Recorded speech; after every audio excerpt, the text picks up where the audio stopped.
করিস না, আমার কথাটা শোন। মোহর, মোহর প্লিজ আমার কথাটা একবার শোন। আমার কোনো কথার শোনার নেই। আসল কথাটা কি বলতো? তোর এই রাগটাই হলো তোর সর্বনাশের কারণ। তুই কখনো কারোর কথা শুনিস না, তার আগে রাগ করে বসে থাকিস। আমি কখনো কারোর কথা শুনি না। আমার আর কি শোনা বাকি আছে বল না। আচ্ছা তুই ওনার কাছ থেকে টাকাটা কেন নিতে গেলি বলতে পারবি? বল কেন নিলি? আরে বাবা আমি কি করে জানবো বলতো স্যারের কাছ থেকে টাকা নেওয়া বারণ? তুই তো হসপিটালে গিয়ে সে কি কান্নাকাটি করলি, আর স্যারকেও তো বললি যে আর কোনোদিনও কষ্ট দিয়ে কথা বলবি না। তারপর তোদের মধ্যে কত কথা হয়েছে, তুই তো আমাকে এসে বললি। আর আমি তো এটাও শুনলাম যে স্যার শ্রেষ্ঠা ম্যামকে ইগনোর করে হসপিটাল থেকে তোর সাথে আদি স্যারের ফ্ল্যাটে গেছে, নিজের বাড়ি পর্যন্ত যায়নি। এত কিছু হওয়ার পর আবার তোদের মধ্যে যে এই ঝামেলা ঝঞ্ঝাট বাঁধবে সেটা আমি কি করে জানবো বলতো? এটা আমার জানার কথা। তুই যে লোকটার কাছ থেকে টাকা নিয়েছিস সেই লোকটা আমাকে খাওয়ার টেবিলে পর্যন্ত অপমান করেছে।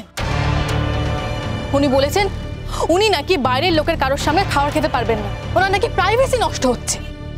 তুই ভাবতে পারিস 4 জন মিলে একসাথে টেবিলে খেতে বসলাম আর উনি আমাকে এই কথাটা বললেন। আমার একটা সময় কি মনে হয় বলতো, স্যারের কোনো প্রবলেম আছে, ওনার কাউন্সেলিং দরকার। মাথার গন্ডগোল না থাকলে কেউ তো এরকম করতে পারে না। দেখ মোহন, তুই তো সেদিন নিজে শুনলি উনি পুলিশের কাছে তোর নামে কোনো কমপ্লেন করেনি, বরং বলেছে তোকে যাতে পুলিশের কাছে যেতে না হয়। তারপর তো পুলিশ অফিসারকেও বললেন যে তোকে জানিয়ে দিতে, তোকে যাতে থানায় গিয়ে দেখা করতে না হয়। তারপরে উনি এরকম তোর সাথে কি করে করলেন, বা এই ধরনের কথাগুলোই বা তোকে কি করে বললেন? আচ্ছা মোহর, ওখানে কি কোনোভাবে এসিপি স্যারের নাম উঠেছিল? কোনো কথাই ওঠে, সবকিছু ঠিকঠাকই ছিল। ম্যাম খেতেও দিচ্ছিলেন, আমাকে ম্যাম জোর করে খেতেও বসালেন। আদি স্যার ছিলেন, শঙ্কর স্যার খেতে বসেছিলেন।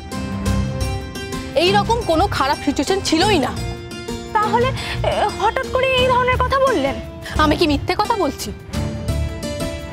উনি যখন ইচ্ছে যা কি ইচ্ছে যা তা বলেন, আর সেই লোকটার টাকা আমি নেব? আচ্ছা আমি এগুলো কি করে জানবো বলতো? তবে উনি কিন্তু বারবার বারণ করেছিলেন নামটা বলতে। উনি কি ভেবেছেন উনি তোকে বারণ করবে না তুই চেপে যাবি? আমি কিছু বুঝতে পারবো না? 1 লাখ টাকা তোর কাছে কে দিল, তোর কাছে কি করে এলো সেটা আমি চার্জ করবো না? যাক, টাকাটা যখন ফেরত দিয়ে দিয়েছিস তাহলে এত রাগারাগি করছিস কেন? সব তো মিটেই গেল। না না না না না, কিচ্ছু মেটেনি। টাকা ফেরত দিতে গিয়ে উনি আমাকে যা অপমান করেছেন না সেটা আমি কোনোদিনও ভুলবো না, সারাটা জীবন মনে রাখবো। আর তুই ভাবিস না শাশ্বতী, আমিও কিন্তু ওনাকে এমনি এমনি ছেড়ে দিইনি, জন্মের অপমানে শোধ নিয়ে নিয়েছি। ওনার যদি লজ্জা থাকে তাহলে উনি আমার সঙ্গে আর কোনোদিনও কথা বলতে আসবেন না। মোহর, তুই ওনাকে আবার অপমান করেছিস? উফ বাবা, লোকটা তো সবে হসপিটাল থেকে বাড়ি ফিরলেন। কোথা থেকে ফিরলো কি ফিরলো না সেটা তো আমার দেখার দরকার নেই। উনি আমাকে অপমান করেছেন, আমি ওনাকে অপমান করেছি, ব্যাস। তুই ওনাকে কি বলেছিস? আচ্ছা তুই ওনাকে টাকা ফেরত দিতে গেছিস তাই উনি রাগারাগি করেছে। এবার তো আমার ভয় করছে উনি না এবার আমাকে ডেকে পাঠায়। কেন? ডাকলে যাবি, তাতে ভয় কিসের? যে কেউ আমাদের টাকা দেবে আর সেই টাকাটা আমাদের নিতে হবে, এটা কি কোনো মানে আছে? না, তার কোনো মানে নেই। কিন্তু কিন্তু উনি তো আমাকে চার্জ করবেন, বলবেন তোমাকে বারবার করে বারণ করলাম নামটা বলতে, তাও তুমি বললে কেন? মোহর, আমি তো এখনো এই কলেজেই পড়ি বল। ও,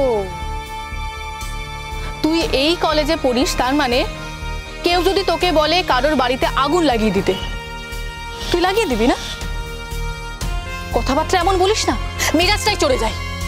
আচ্ছা ঠিক আছে ঠিক আছে ঠিক আছে, তুই আমাকে বলতো কাল কি হয়েছিল আর স্যার তোকে কি বলেছেন?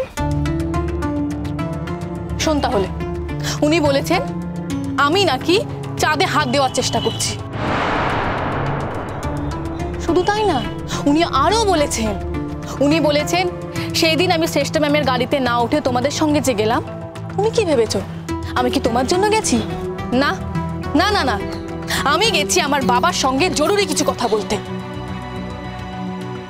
তুই ভাব না উনি আমাকে আর কি বলতে বাকি রেখেছেন। এত অপমান যে একজন মানুষ আরেকজন মানুষকে করতে পারে এটা আমি স্বপ্নেও ভাবতে পারি না। তুই কি বলেছিস? যা মুখে এসেছে তাই বলেছি। আমি ওনাকে বলেছি আমি আপনাকে উচ্চ স্তরের মানুষের মধ্যে ধরি না, আপনি লেখাপড়া জানতে পারেন, কিন্তু আপনার মধ্যে কোনো হিউম্যান কোয়ালিটি নেই। আপনি হিউম্যান কোয়ালিটি সব থেকে নিচের স্তরে আছেন। আর এটাও বলেছি, এসিপি স্যারের সঙ্গে আপনার কোনো তুলনা হয় না।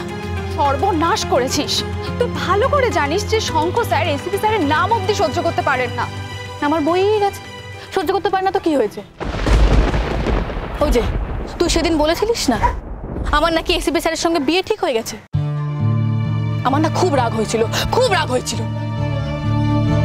কিন্তু এখন এখন মনে হচ্ছে তুই একদম ঠিক বলেছিস, ঠিক বলেছিস। আচ্ছা মোহর, তোর সাথে এসিপি স্যারের বিয়ের কথা শুনলে শঙ্খ স্যার কেন বলতো রেগে যান? তুই এই কথাটা কখনো ভেবে দেখেছিস? আমার কোনো কিছু ভেবে দেখার দরকার নেই। আচ্ছা, তা শ্রেষ্ঠা ম্যামের সঙ্গে যখন শঙ্খ স্যার কথা বলে তুইও তো রেগে যাস। Shashwati, everything has limit. তুই কিন্তু তোর লিমিট ক্রস করছিস। ঠিক আছে, সত্যি কথা বললে যদি লিমিট ক্রস করা হয়, থাক থাক, আমি আর সত্যি কথা বলবো না। না, এই ধরনের আজে বাজে সত্যি কথা তুই আমাকে বলতে আসবি না। ঠিক আছে, সত্যিটা আজে বাজে হোক বা ভালো হোক, সত্যিটা কিন্তু সত্যি। আর তুই স্বীকার করেছিস যে সত্যিটা সত্যি। ও, আমার এই অপমান দেখে তোর ইয়ার্কি করার কথা মনে হচ্ছে, তাই না? এই তুই আমার বন্ধু, একজন মানুষ আমাকে অপমান করে ফালা ফালা করে দিচ্ছে, আর তুই ইয়ার্কি করছিস, মনে মনে মজা নিচ্ছিস, তাই তো?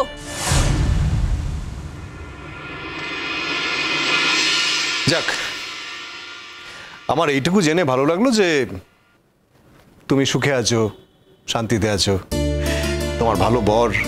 কিন্তু তোমার বরের সঙ্গে দেখা করার, আলাপ করার ইচ্ছেটা কিন্তু রইলো আমার।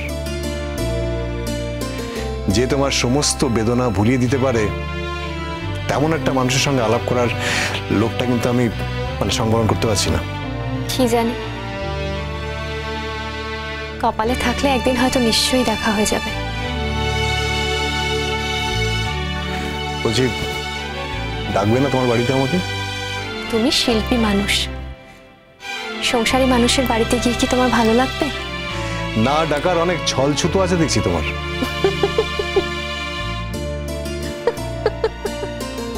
আচ্ছা আচ্ছা, ঠিক আছে, আমার না হয় নিয়ে না গেলে।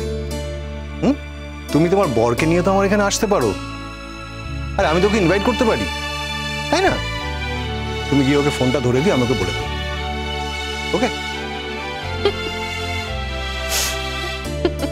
হাসছো যে? আমার বরের সঙ্গে দেখা করলে কি তোমার খুব ভালো লাগবে? হ্যাঁ, ভালো লাগবে তো। তোমাকে এত ভালো রেখেছে, ভালো লাগারই তো কথা। হিংসে হবে না? দেখো, যে যুদ্ধে আমি গো হারান হেরে গেছি, সেখানে হিংসে করে কি লাভ? হ্যাঁ, যুদ্ধ তো মিটে গেছে। তাই এখন শত্রুপক্ষের সঙ্গে মিটমাট করে নেওয়াটাই বেটার।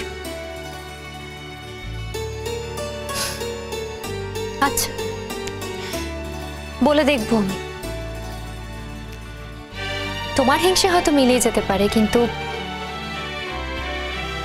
আমার বরের কি আর ভালো লাগবে বউয়ের প্রাক্তন প্রেমিকের সঙ্গে দেখা করতে?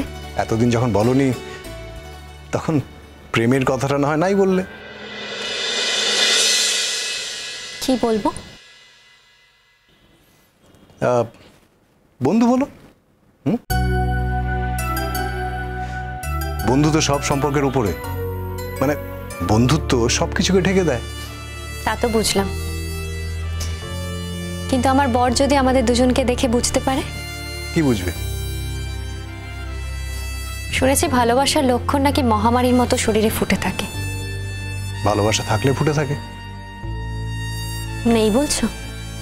অন্তত তোমার দিক থেকে তো সেটা শিফট হয়ে গেছে। তোমার দিক থেকে তো হয়নি। তাই তোমার শরীরের লক্ষণ দেখে যদি আমার বর বুঝতে পারে যে তোমার মহামারী হয়েছে, ভালোবাসার মহামারী, তখন আমার কি হবে বলো? তাই ওই লোভটা তুমি সংবরণ করো।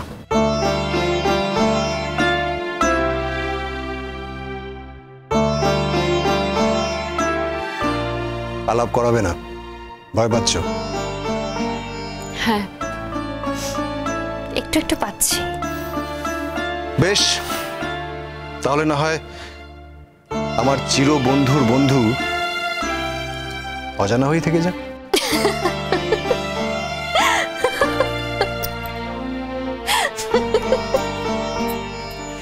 তুমি কিন্তু এখনো আগের মতোই হাসো। অনেকদিন পর। মানে মানে শ্বশুর বাড়ি তো, এরকম খোলামেলায় তো আর হাসা যায় না। আরে দূর, এখন তো অনেক দিন হয়ে গেছে, এখন কিসের সংকোচ? তবু নতুন আলোয় কে ডাকে মোহ